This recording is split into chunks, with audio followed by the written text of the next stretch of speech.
tölum aðeins samstörf á samfélagsmiðlum. En frá því að ég byrjaði að vinna á samfélagsmiðlum að þá hef ég þurft að vera mjög svona skýr varðandi það með hverjum ég vil vinna með og hvernig. Já, og moment for the nails, ekki láta þetta fara í taugarnar á okkur, svona er ég. En af því að það er svo ógeðslega auðvelt þegar maður er að byrja að fá svona samstörf og eitthvað að fá bara stjörnur í augun og vilja vinna með hverjum sem að vill vinna með manni, skilurðu mig.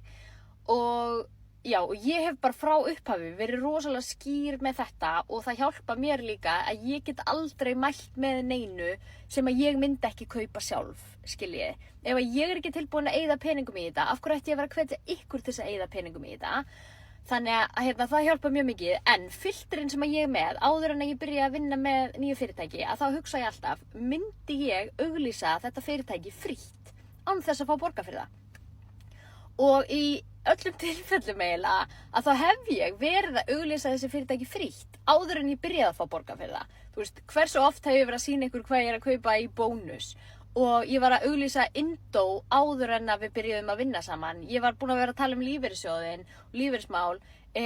Ég var búin að mæla með Lionsmane áður en að ég byrjaði að fá borga fyrir það. Ég keypti þetta sjálf, skiljiði.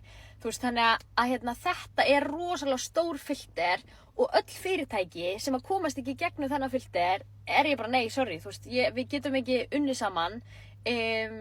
Af því að ég get ekki verið að mæla með einhverju sem að ég myndi ekki vera að mæla með frítt. Þannig að ég get lofað því að þið getið treyst því að allt sem að ég er að mæla með hérna er eitthvað sem að ég myndi líka vera að mæla með við ykkur ef ég myndi sitja fyrir framan ykkur með kaffibolla og það væri enginn að borga mér fyrir að segja þetta.